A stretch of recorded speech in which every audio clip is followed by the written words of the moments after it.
जय गुरु जी संगत जी।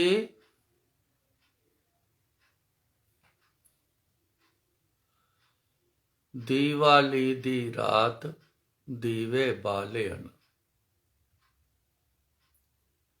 ਤਾਰੇ ਜਾਤ ਸੁਨਾਤ ਅੰਬਰ ਭਾਲੇ ਹਨ, ਫੁੱਲਾਂ ਦੀ ਬਾਗਾਤ ਚੁਣ ਚੁਣ ਚਾਲੇ ਹਨ।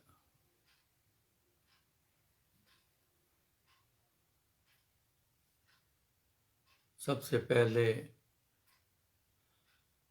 आप सारी गुरु जी की संगत को बहुत बहुत दीपावली की मुबारक हो। गुरु जी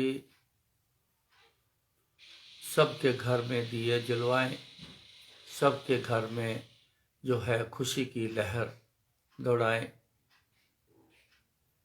और सबकी झोलियां भरें।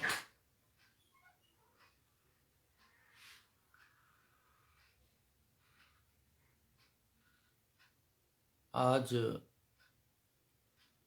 हिंदुस्तान का बहुत बड़ा दिन माना जाता है। ਦੀਵਾਲੀ ਦੀ ਰਾਤ ਦੀਵੇ ਬਾਲੇ ਹਨ, ਤਾਰੇ ਜਾਤ ਸੁਨਾਤ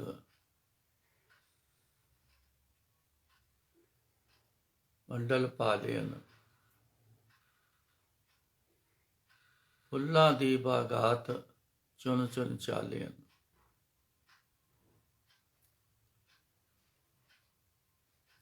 दीवे जो चलाना है ये एक खुशी का, बहुत बड़ी खुशी का प्रतीक है। और दीवे का खास मतलब रोशनी तो है, मगर किसी के आने का एक बहुत बड़ा स्वागत का साइन भी माना जाता है। किसी के आने का मतलब बहुत हरमन प्यारा हो, जो उसके आने का एक संकेत माना जाता है। आज के दिन दो खुशी की बातें हुई हैं। एक, श्री रामचंद्र जी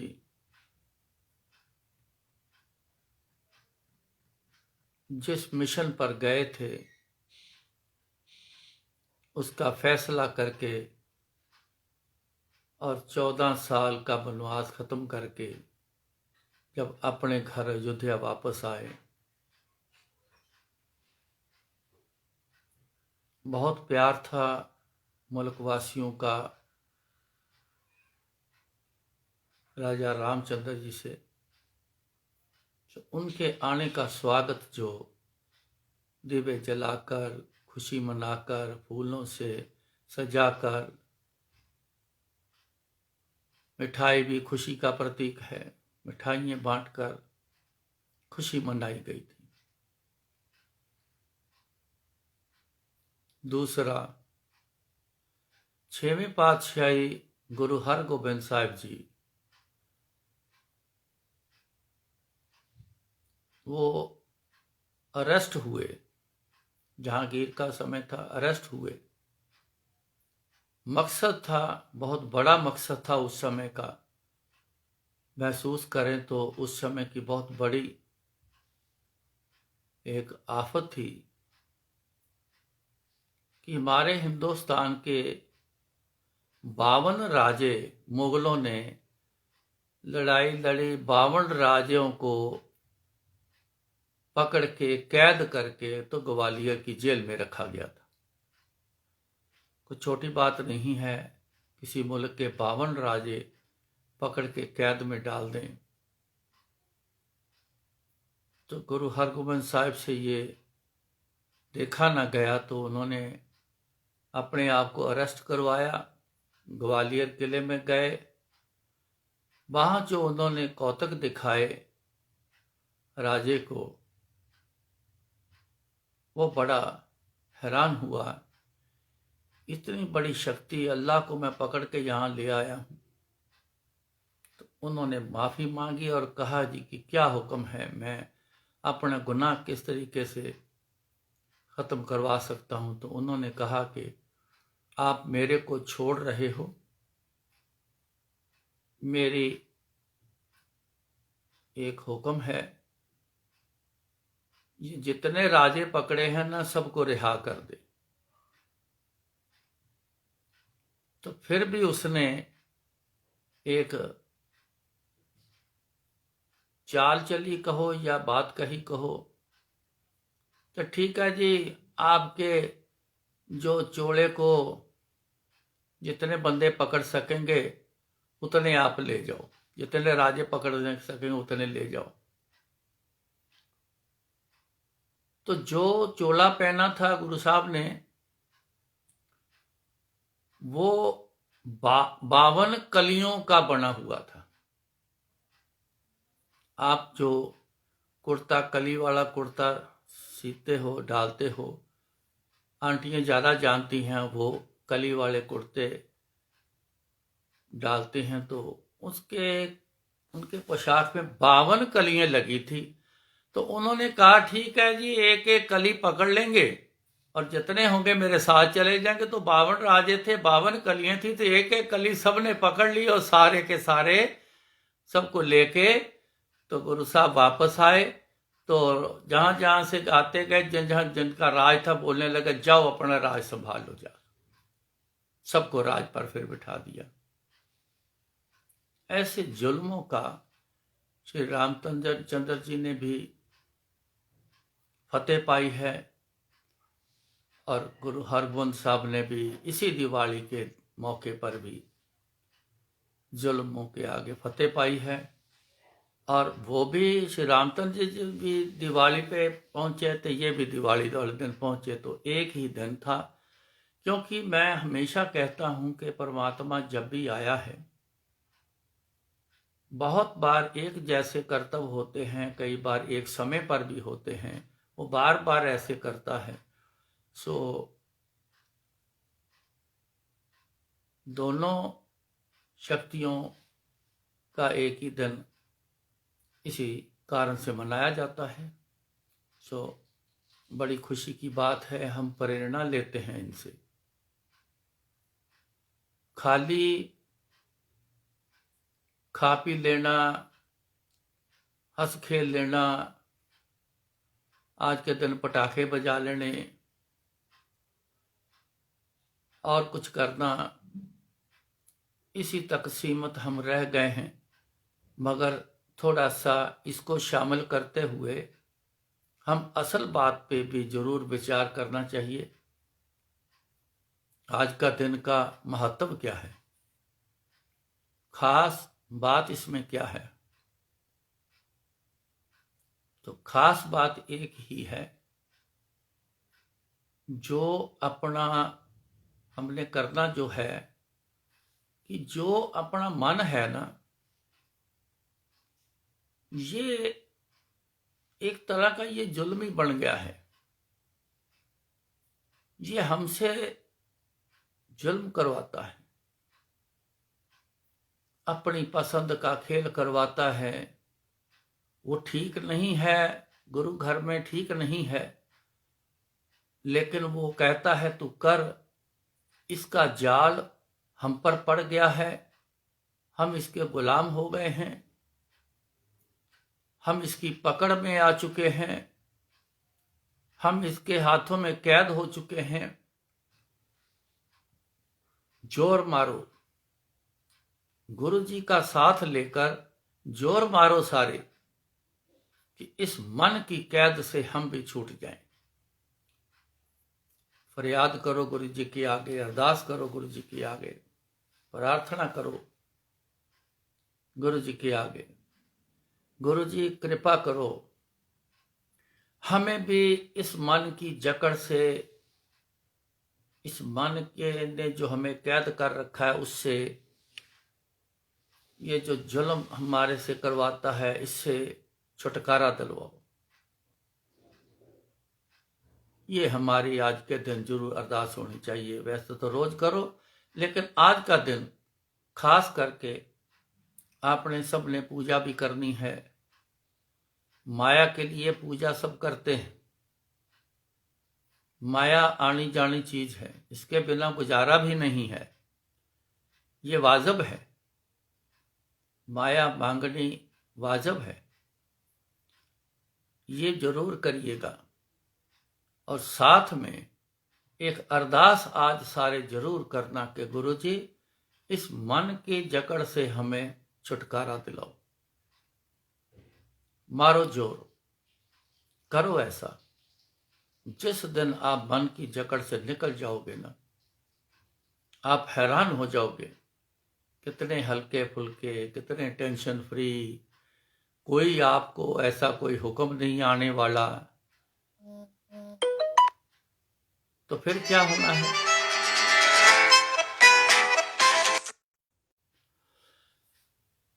जब मन की जकड़ से निकल जाओगे ना, तो फिर हल्का फुल्का महसूस करना, अपने आप को फ्री और आनंद में महसूस करना। और फिर क्या होगा? आगे कुछ दिखेगा। अब वो आगे क्या दिखेगा? गुरुजी दिखेंगे। गुरुजी के असूल के जो रास्ते हैं आपको वो दिखेंगे। एक ऐसी मत काम करेगी जो आपको फैसला करके बताएगी। वो मत क्या है आपको आसानी से समझ आ जाएगी, इसलिए मत का वर्ड बर्थ इस्तेमाल किया है। फिर वो आत्मा जो है हमारे अंदर, वो आगे खड़ी होगी। फिर आपका उससे मिलाप होगा, जिससे पता चलेगा कि ठीक क्या है, गलत क्या है। जो ठीक गलत का फैसला कर जो पाते हैं, अगर हमें कोई ऐसा शख्सियत मिल जाए तो हम कहते हैं ये बहुत सियाना पुरुष है, ये बड़ा सिद्ध पुरुष है, इसे अच्छे बुरे की पहचान है। आप ऐसी बातें उनसे के लिए बोलोगे तो क्यों ना हम भी ऐसे बन जाएं। उसका यही तरीका कि मन से छुटकारा पाने के लिए गुरु का सहारा लेना पड़ेगा। तो गुरु हमारे गुरु जी हैं। अब उनसे बेनती करो कि गुरु जी हमारे को भी इससे मुक्ति दिलाओ। आज एक मुक्ति का ही दिन है, अपने लिए भी हम मुक्ति ले लें, गुरु जी से मांग लें, तो जीवन जो है वो सारे सफल हो जाएं।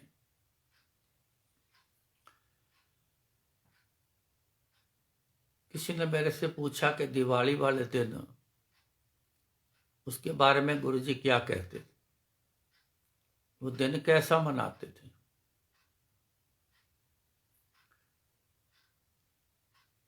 जैसे रोज दिवाली गुरु जी के लिए होती है, गुरु जी का दरबार लग गया, वो दिवाली की दरबार हो गया, वो दिवाली बन गई। रोज दिवाली है गुरु जी की। हम ही एक दिन ऐसा दिन मनाते हैं तो एक दिन गिना जाता है, लेकिन गुरु जी के साथ अगर हम जुड़ जाएं तो हमारी भी रोज ही दिवाली होगी।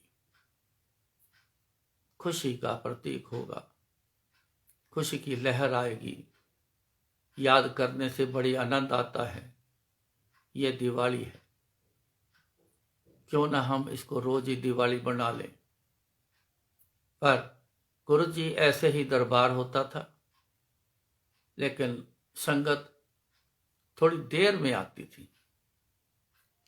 मैंने जब पहली दिवाली गुरु जी के देखी तो 10 बज गए, कोई संगत का नहीं आया। हम बैठे हैं, कोई नहीं आया। शाम को 2-4 बंदे आए थे, लेकिन कोई नहीं आया। तो मैंने ऐसे पूछा कि गुरु जी आज तो कोई आया ही नहीं, बड़ा दिन है, दिवाली का दिन है। तो गुरु जी मुस्कुरा गए। तो कहने लगे, कहते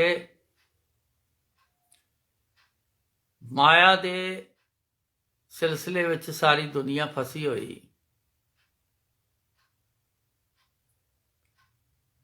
शराबां कबाबां च फसी हुई। ऐसे मोह दे विच फसी हुई। ਹੁਣ ਇਹ ਕੰਮ ਜਦੋਂ ਸਾਰਾ ਪੂਰਾ ਕਰਨਗੇ ਨਾ ਤੇ ਫਿਰ ਗੁਰੂ ਨਜ਼ਰ ਆਉਂਦਾ ਹੈ। ਅਜੇ ਦਿਮਾਗ ਸਭ ਦਾ ਉਧਰ ਲੱਗਾ ਹੋਇਆ। 11 बजे से बाद जाके फिर धीरे धीरे लोग आने शुरू हुए, हर काम से फ्री होके तो फिर आने शुरू हुए। पर गुरु जी को ऐसा कोई मलाल नहीं था। गुरु जी बड़े खुश थे, बड़े खुश। मैं देख रहा था, बड़े खुश हैं गुरु जी। हम ऐसी बातें सोच लेते हैं, तूने मेरे को याद नहीं किया, समय पर मेरे पास आना था, तू आया नहीं, मेरे को भूल गया, गिले शिकवे हम करते हैं। पर गुरु जी परमात्मा नहीं करता है। क्यों? जब ये दिन खुशी के मनाने का है तो परिवार के साथ मनाने का है, तो ये काम भी जरूरी है। गुरु जी परिवार के लिए सबसे पहले बोलते थे कि अपने काम काज और अपने परिवार को पूरा निपटा के फिर मेरे पास आना, छोड़कर नहीं आना। जिस काम के लिए जन्म लिया है वो भी काम जरूरी करना है। और यही जन्म एक ऐसा है कि जो गुरु से मिलाप भी करना है। ये जन्म, इसी जन्म में ही साधन है गुरु जी के साथ मिलाप करने का। आपको एक बड़ी खास बात बता दूं, और कोई साधन नहीं है। तो दोनों है साधन। लेकिन गुरु जी ने कहा है कि प्रायोरिटी पहले अपने परिवार में और कारोबार में, कामकाज में पूरा करके फिर मेरे पास आना। उसका बड़ा कारण एक था कि जब भी गुरु जी के पास आओ ना, तो आपको दिमाग में ना कामकाज की बात सताती रहे बैठे बैठे वहां, ना घर का कुछ याद आता रहे। फ्री होके आना। गुरु जी की बख्शी हुई कारोबार कामकाज है, गुरु जी का बख्शा हुआ घर है, गुरु जी की बख्शा हुआ परिवार है, गुरु जी के बख्शे हुए रिश्तेदार हैं, गुरु जी के बख्शे हुए दुनियादारी है। सब उनकी बख्शिश है, तभी तो हम चल रहे हैं। तो इसलिए गुरु जी के लिए ये बातें बुरी नहीं है।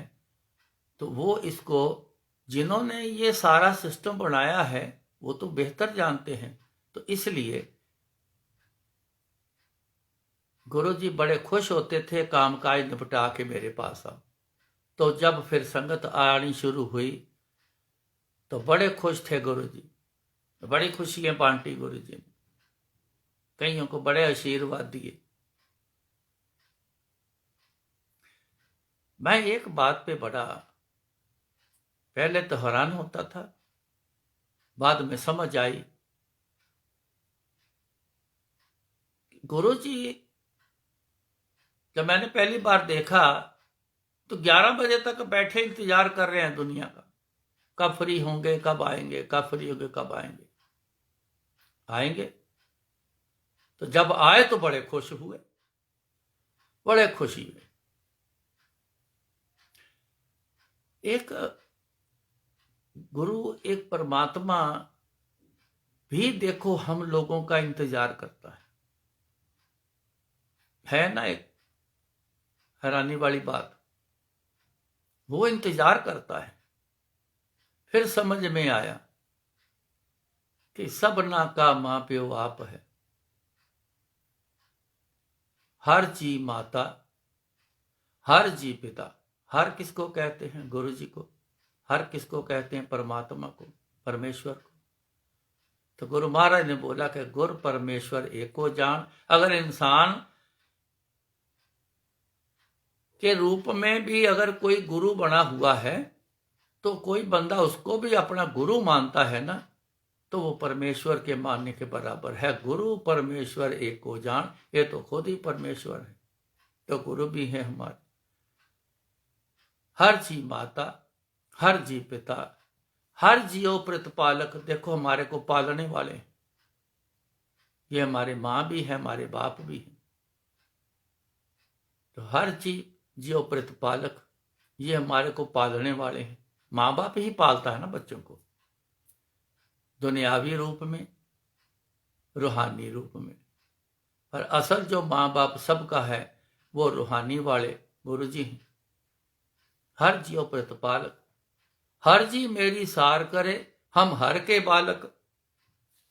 कमाल हो गई, पर पता नहीं, जानकारी नहीं। हम हर के बालक, हर जी मेरी सार करे, वो तो हमारा सवारते भी हैं और हम उसके बालक हैं, हम उनकी औलाद हैं। तो कोई भी माँ बाप जो है ना, चाहे दुनियावी हो, हम एग्जाम्पल, ये गुरु जी ने, परमात्मा ने ना दुनिया में एक एग्जाम्पल तैयार करके रखी है कि यहां से आप सीखो, फिर आगे मेरे साथ चलो। माँ बाप पालता है, गुरु जी भी पालते हैं। माँ बाप के बच्चे हैं, हम भी गुरु जी के बच्चे हैं। औलाद माँ बाप की कदर करती है तो गुरु जी की भी कदर करते हैं। जो दुनियावी माँ बाप की कदर औलाद नहीं करती, चाहे जितना मर्जी पूजा पाठ कर ले, उसका परवान नहीं होना। क्यों? यहां का एग्जाम पास नहीं किया तो वहां गुरु जी का एग्जाम पास कैसे होगा? उसको तो एडमिशन ही नहीं मिलनी, एग्जाम में जाने परमिशन ही नहीं मिलेगी। मेरे को एक गुरु जी की बात याद आई है इससे। यहां के और गुरु जी के सिस्टम एक जैसे हैं। यहां प्री एग्जाम है, वहां एग्जाम है। तो प्री एग्जाम में जो पास होगा वही फाइनल एग्जाम में बैठेगा। बैठे आंटी बात कर रही, कोई फैमिली मैटर है, हस्बैंड का मैटर है, कोई बात चल रही थी। तो गुरु जी को जो बोले गुरु जी, मैंने उसको सुना। वो आंटी क्या कह रही, यहां तो लोग, हजारों लोग आते थे, कहते थे कोई कई बार सुन जाना, सुन लेना है तो दिमाग खाली है तो सुना, पास बैठा हूं तो आवाज आ रही है, सुना गया, नहीं तो नहीं। कोई इच्छा नहीं होती थी किसको क्या प्रॉब्लम है, लेकिन गुरु जी क्या कहते थे उसको जरूर सुनना। तो गुरु जी ने क्या कहा, कहते ए तेरा घर वाला ना प्री हस्बैंड है, मैं तेरा असली हस्बैंड हाँ, तेरा असली खसम है। वो प्री खसम है, प्री हस्बैंड है। कहते तेनू प्री एग्जाम चो पास होने वास्ते तेनू खसम दिता, हस्बैंड दिता। देखिए तू ये एग्जाम पास कर दी, अज तू अपने हस्बैंड का ख्याल नहीं रखती, हस्बैंड दे तू कमियां निकाल दियां, हस्बैंड दे तू शिकायत कर दियां, हस्बैंड तेनू चंगा नहीं लगता, हस्बैंड दे विच कई नुक्स निकाल दियां। जेड़ा प्री हस्बैंड नू तू कुछ नहीं जानिया, ते जेड़ा असली खसम तेरा हस्बैंड तेरा असली जेड़ा, ओनू तू की जानेगी। तू तो साडे विच बड़े नुक्स कढेगी, तू तो साडे च बड़ियां कमियां कढेगी, तू तो साडी गल ही नहीं मनेगी, क्योंकि प्री हस्बैंड की तो तू गल ही नहीं मनदी, सुनदी नहीं ओदी गल, ते साडी तू कद मनेगी। कहंदे औरत नू इतना वधिया गोल्डन चांस मिलता है, ये हस्बैंड नर नू नहीं मिलता, नारी नू मिलता है। याद रखना, ये नारी को एक चांस मिलता है कि यहां से मुक्ति पाने का, अपने असली परमात्मा खसम के पास जाने का। ये औरत को एक गोल्डन चांस मिलता है कि जो अपने हस्बैंड की कदर करेगा, जो अपने हस्बैंड को परमेश्वर जानकर जानेगा, तो वो पास होके तो फिर सीधा फिर गुरु जी के पास जाएगा। इच्छा तो बड़ों की है, गुरु जी के पास जाना है, गुरु जी मिल जाए, मैं गुरु जी में समा जाऊं। लेकिन कहने से, खाली इच्छा रखने से थोड़ी कुछ होना है, कुछ करने से होना है। हर चीज यहां एक पहला स्टेप है और फाइनल स्टेप जो है वो गुरु जी हैं। चाहे दुनियादारी की सेवा हो, चाहे गुरु जी की सेवा हो, चाहे परिवार की सेवा हो, मगर जिसने परिवार की सेवा छोड़कर गुरु जी की तरफ आने की कोशिश की, मैंने जितनी बार देखा है गुरु जी यही कहते थे, जा पहला अपने घर का पूरा करके आ फिर।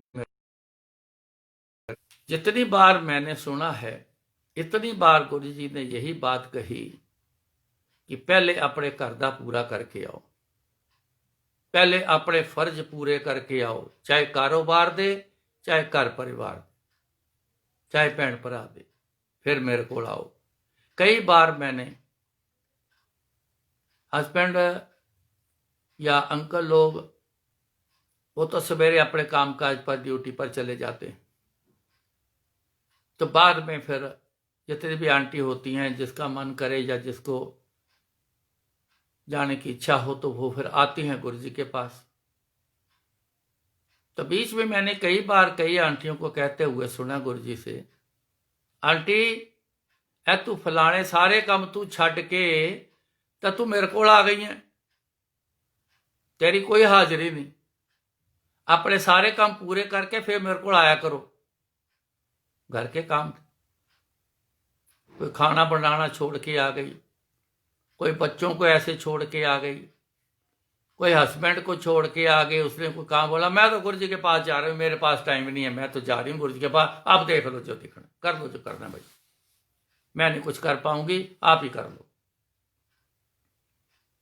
तो आते गुरु जी ने वही बात बोल देनी, तू उसको ये बोल के आई है, तू बच्चों को छोड़ के आई है, तू बीच में ये काम छोड़ के आई है, तेरी कोई हाजिरी नहीं, जाओ सारे काम पूरे करके फिर मेरे पास आओ। तो कई बार गुरु जी ने ये कहना अपने घर दे सारे काम कर लिया करो, अपने हस्बैंड दे बच्चियां दे पहला पूरे काम करके आया, फिर पाठ करया करो, फिर पाठ करके कहते फिर मेरे को आओ, देखो मैं तुम किस तरह मिला। तो गुरु ने ऐसे कई बार बाजू खोल देनी है, फिर मैं देखो तुम किस तरह मिलना। तो बाजू खोलने का क्या मतलब, गले लगाएंगे पर गले लगने वाला कोई काम तो करके आए ना। कहते हुए बहुत बार सुना है, अगर उन्होंने गले नहीं लगाया तो कोई करके नहीं आया। हम भूल जाते हैं बातों को, गुरु जी की बातों को भी हम ऐसे बिसार जाते हैं जैसे आम आदमी की बातों को बिसारते हैं। कारण क्या है, मन का जाल पड़ा हुआ है, मन जो कहता है हम वही करते हैं। जहां मन की चलेगी वहां गुरु जी नहीं होंगे, जहां गुरु जी होंगे वहां मन की चाल नहीं चलेगी।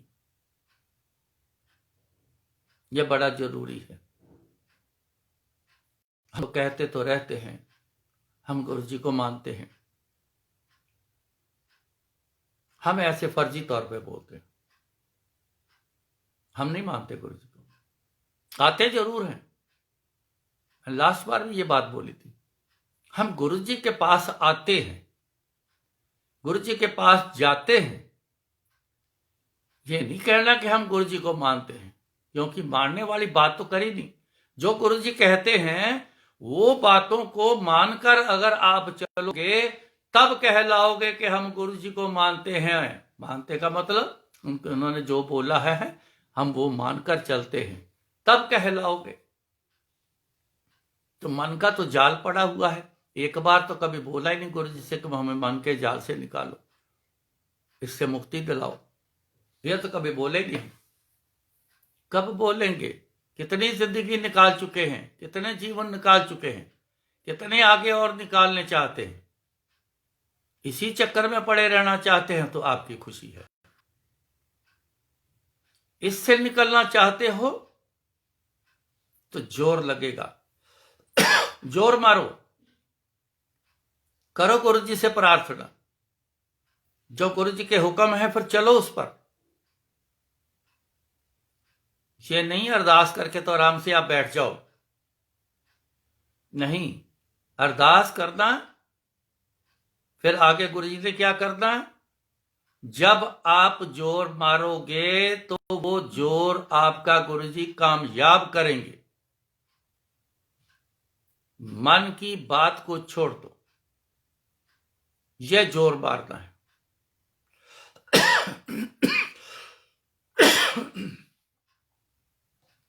एग्जाम्पलें हैं आपके पास।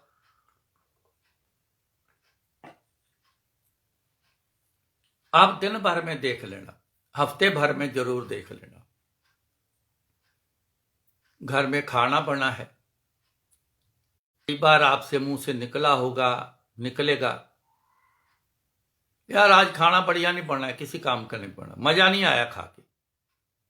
भाई क्यों नहीं आया मजा, क्या बात है? पेट भरने के लिए, जीवन को चलाने के लिए खाना मिला है, कुछ थोड़ी एक दो चीजें कम होंगी या ज्यादा होंगी, क्या फर्क पड़ा है? ये किसको मजा नहीं आया? आपको नहीं आया, ये आपकी जबान को मजा नहीं आया, आपकी जीभा को मजा नहीं आया। जिसके ऊपर खाना टिकाया उसे स्वाद नहीं लगा, तो कई बार तो छोड़ के ये देखना, उठ के चले जाओगे, अरे यार को खाना नहीं है, किसी काम का नहीं है, ये कपड़ा है पहनने लगे, ये ढंग का प्रेस नहीं हुआ, ये देख बल पड़ा हुआ है, ये देखो यहां पर प्रेस नहीं बनी, क्रीज नहीं बनी, ये नहीं हुआ, वो नहीं हुआ, ये नहीं किया। किसको? ये किसको अच्छा नहीं लगा? तन ने तो नहीं कहा। तन के ऊपर आप आंखें बंद कर लो, तन के ऊपर आप कैसा भी कपड़ा पहन लो, कोई भी रंग पहन लो, प्रेस किया है तो भी पहन लो, नहीं किया है तो भी पहन लो, खुला पहन लो, पूरा पहन लो, कुछ भी कर लो, आंखें बंद करके पहन के जरा बताना, जरा चेक करना कि शरीर आपको कुछ कहता है? नहीं, वो आंखें कह रही हैं ये क्रीज ठीक नहीं बनी है, ये पैंट देखो ये डबल क्रीज है, उठा के उधर फेंकोगे, मैंने नहीं डालनी, ये डबल क्रीज हो गई, ये बाल नहीं निकले पूरे। ये क्या देख रहा है? शरीर थोड़ी देख रहा है, शरीर से कुछ उतरना ही नहीं कि ये पहना ये उतर गया, नहीं, आंखें, वो आंखें देख के कह रही हैं उसे पसंद नहीं आया।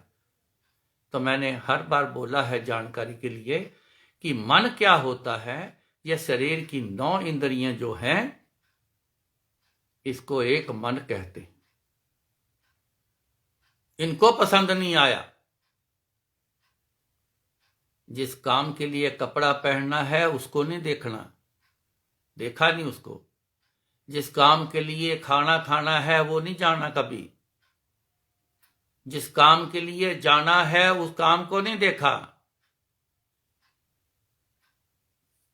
तू ये गाड़ी ले जा, मैं ले जाऊं, नहीं मैंने तो वही लेके जानी है, नहीं नहीं मैं लेके जानी है, झगड़ा करके बैठ जाओ, नाराज हो जाओगे। अगर ले भी गए तो गुस्सा करके लेके जाओगे। जाने का मकसद नहीं, पसंद है, मन करता है मैं इस गाड़ी में जाऊं, गाड़ी ले गया, अब कैसे जाऊं, कोई क्या कहेगा, ऑटो में आया हूं, बस में आया हूं, टैक्सी करके आया हूं, क्या कहेगा कोई? किसकी परवाह हो गई? लोगों की। कोई ये ना कहे, उसकी परवाह नहीं है किस काम के लिए जाना है। सो ये मन का खेल है। जितना मर्जी इस बातों को लंबा कर लो, ये आप बैठ के जरूर करते रहना, सोचते रहना, करते रहना कि मन क्या क्या हमसे करवाता है, मन क्या क्या करता है। अब इससे आज मुक्ति जरूर मांगना। शाम को पूजा के लिए सब लोग बैठेंगे, माया की पूजा करनी है शाम को। उसका नाम लक्ष्मी दे दिया है। लक्ष्मी माया को कहते हैं, दौलत को कहते हैं, कीमतदार वस्तु को कहते हैं। हम उसकी पूजा करनी है, जरूर करो। इसके बिना तो दुनिया में चलन नहीं होता है ना। मगर इतना मत पीछे पड़ जाना कि बहुत सारी ढेर सारी हो। गुरु जी के आगे एक प्रार्थना किया करो, दौलत गुजरान, जिससे हमारा अच्छा गुजर हो सके, ये हमें जरूर देना महाराज। हमें इतना चाहिए, दौलत गुजरान, आपका गुजर हो जाए, आपके बच्चों का गुजारा, परिवार का गुजारा हो जाए, आपके घर कोई आ जाए उसकी सेवा का गुजारा हो जाए, किसी जरूरतमंद ने आपसे मांगा है आप उसको देने लायक हो जाएं, दान पुण्य करना है उसके लिए मिल जाए, कुछ देने के लिए, कुछ करने के लिए दौलत मिल जाए। ये नहीं कि अलमारी में ही पड़ी रहे। भरी हुई अलमारी देखना चाहता हूं, चाहे वो काम की है ही नहीं। काम का तो उतना ही होगा ना जितना जरूरत है हमें। इसके बिना गुजारा नहीं है, जरूर मांगो।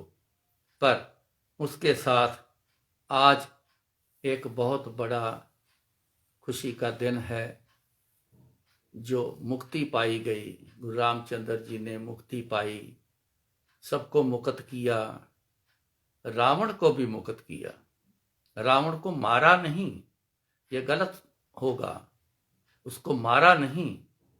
असली जो बीच में हिस्ट्री है वो कोई और है, लेकिन मारा नहीं, उसको मुक्त किया है। वो मुक्त करने के लिए इतनी दूर गए थे, मुक्ति करने के लिए सारा इतिहास रचा गया था। वो बहुत बड़ी शक्ति है, उसको मुक्त किया। देखो, एक बड़ी शक्ति को मुक्त करने वाली कितनी बड़ी शक्ति होगी। इतनी बड़ी मुक्ति देके वो घर वापस आए, खुशी का दिन है।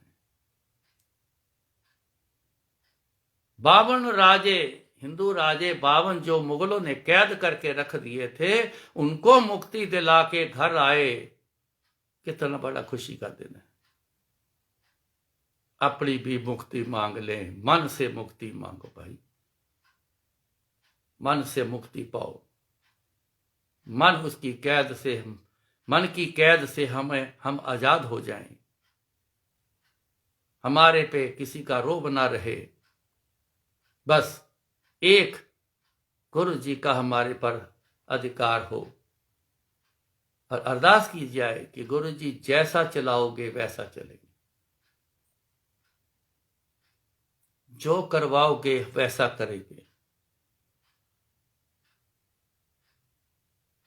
तू दाता दातार, तेरा दिता खावना।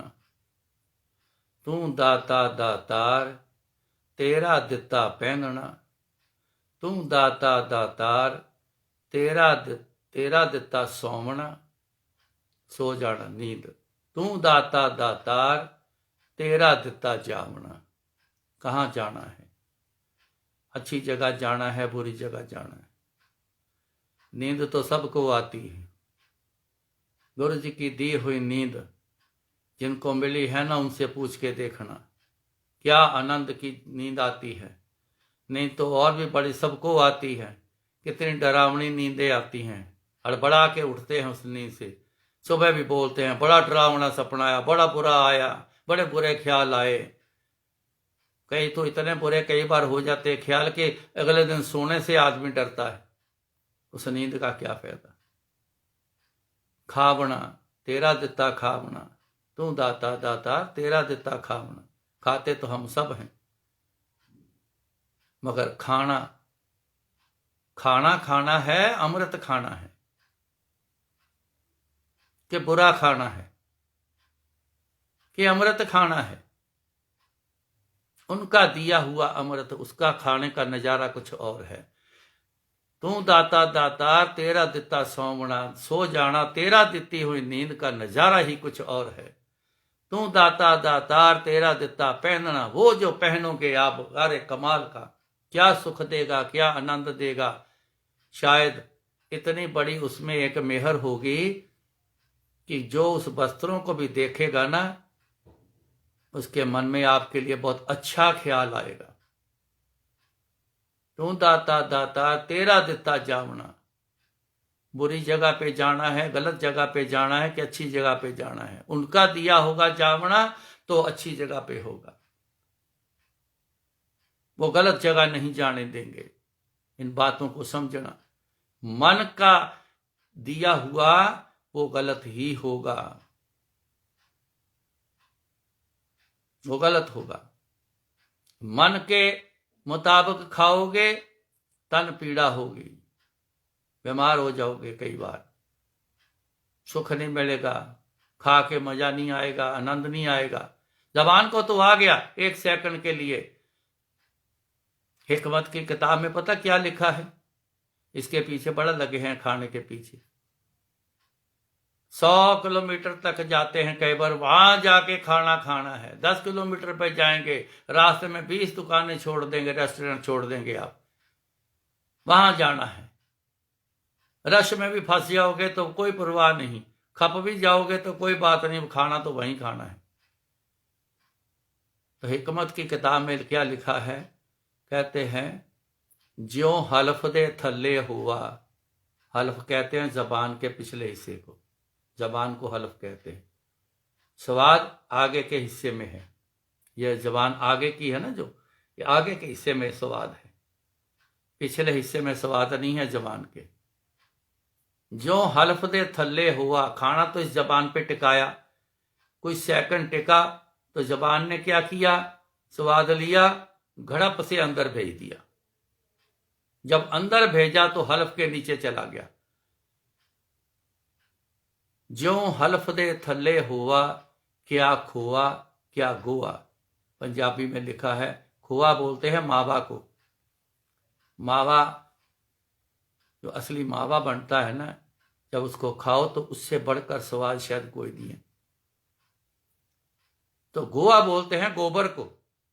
तो हल्फ के नीचे आगे चला गया, क्या मावा क्या गोबर, आगे तो पता ही नहीं चलता क्या है क्या नहीं। वो तो फिर शरीर और पेट बताएगा ना क्या खाया है। या तो पेट में दर्द पड़ गई, अच्छा नहीं खाया, जबान को तो अच्छा लगा। ऐसे मिर्च मसाले, ऐसे केमिकल, ऐसी कुछ चीजें हैं जो जबान के बर्ड्स को रखते ही खोल देती हैं, बंदा हा वाह वाह बड़ा स्वाद आया। लेकिन वो पेट के लिए, पूरे शरीर के लिए कितने हानिकारक होते हैं ये आप जानते हो, ये आप जानते हो। लेकिन उस जबान के दबाव में खा जरूर लेते हो। कई बार आपने कहा ओ यार ये ठीक नहीं है, अजीनोमोटो डालेगा, ये करेगा वो, अच्छा छाड़े यार, एक बार खाना तो स्वादा खा लें, देखी जाएगी, कई बार बोल देते हैं। लेकिन क्या होता है, जबान ने तो 1 सेकंड 2 सेकंड 10 सेकंड 20 सेकंड रख के तो आगे भेज दिया, तो कितने घंटे अगर पीड़ा पड़ गई शरीर में या पेट में, तो कितने घंटे शरीर को बर्दाश्त करना पड़ता है, उसे तंग होना पड़ता है। ये है मन का। मैंने ये फर्क थोड़ा समय इसलिए लगाया है कि थोड़ा एक्सप्लेन ज़्यादा होके समझ आ जाए कि मन के हिसाब से चलेंगे तो बुरा है, गलत है। गुरु जी के हिसाब से चलेंगे तो फिर अच्छा है। जैसे मैंने बोला था ना, तू दाता दातार तेरा देता खावना। अगर उनका दिया, अब उनका दिया लंगर खाते हो तो क्या कहते हो उसको कि लंगर है ये। लंगर क्या है? अमृत है ये, प्रसाद है, अमृत है ये, कहते हो ना। तो मन के हिसाब से जो खाया है उसकी वैसे रिस्पेक्ट करते हो, कभी छोड़ भी देते हो, चल छड़ यार, लंगर को तो बीच में है चाट जाते हो। नहीं, गुरु जी का दिया प्रसाद है। तू दाता दातार तेरा देता खावना, मजा उसका है, आनंद उसका है। तू दाता दातार, तू दाता दातार तेरा देता पहनना, स्वाद उसी का है। तू दाता दातार तेरा देता जावना, आगे जाके कीमत पड़ेगी उसकी। जब आप जहां गुरु जी के भेजे जाओगे तो वहां आपकी कीमत पड़ेगी, बहुत कुछ मिलेगा। सो ख्याल रखो। आज एक विचार दिवाली के खास मौके पर सोनिया आंटी ने बोला तो उस पर ये विचार ज़्यादा किया है, ताकि दिवाली का मकसद क्या है, दिवाली का त्यौहार मनाना क्या है, आपने समझ लिया है गुरु रामचंद्र जी से और गुरु हरगोबिंद साहब जी से। ये दोनों का त्यौहार है, आज का दिन है, सो मनाते हैं। सो उनकी करनी को देख के आप भी अपनी एक करनी करना, मन से मुक्ति पाने के लिए आज गुरु जी के आगे जरूर अरदास करना। जब आप पूजा में बैठोगे गुरु जी को शामिल करके बैठना और गुरु जी से फिर अरदास करना कि गुरु जी इससे भी हमें मुक्ति दिलाओ, ताकि ये हमारा शरीर, ये हमारा आत्मा, जिसको मैं कहता हूँ अपने लिए, हम कहते हैं, ये चीज़ जो है आपके हिसाब से फिर चले तो आनंद ही आनंद होगा।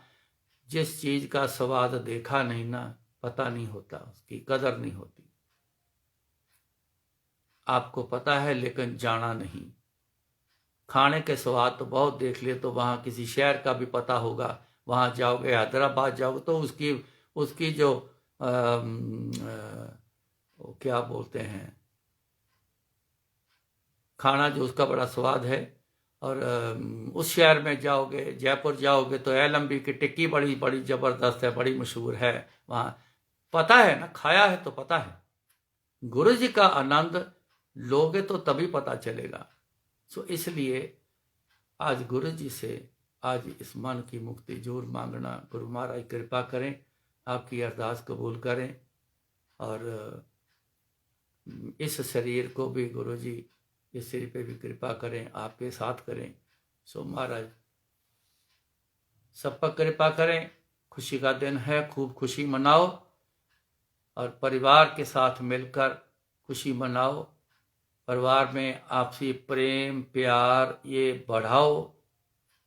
अगर किसी का कम है तो जरूर थोड़ा सा होश में आओ, देखो बुरा अच्छा ऐसा कुछ नहीं है, सब अच्छा ही अच्छा है। संजोग मिलाए हैं, संजोग जोड़े हैं, दो शरीर जोड़े हैं, ये उसकी तरफ से है, परमात्मा की गुरु जी की तरफ से है, ये अपनी मर्जी से नहीं है। इसकी कदर करना, संजोग की, बच्चों के संजोग की, माँ बाप के संजोग की, बहन भाई के संजोग की, मियाँ बीबी के संजोग की, इन सब की कदर करना। बिना उसके भेजे हुए नहीं कोई आया है, बिना उसके जोड़े हुए मियाँ बीबी का जोड़ नहीं हुआ है। सो इसकी कदर करो। बेकदरी करोगे तो आगे भुगतना और भी पड़ेगा। यहाँ तो भुगतेंगे, आगे और बहुत बुरा भुगतना पड़ेगा। इस बुराई से बचने के लिए गुरु जी की दी हुई हर चीज की कदर करना। सो महाराज कृपा करें, फिर मिलेंगे। जय गुरु जी।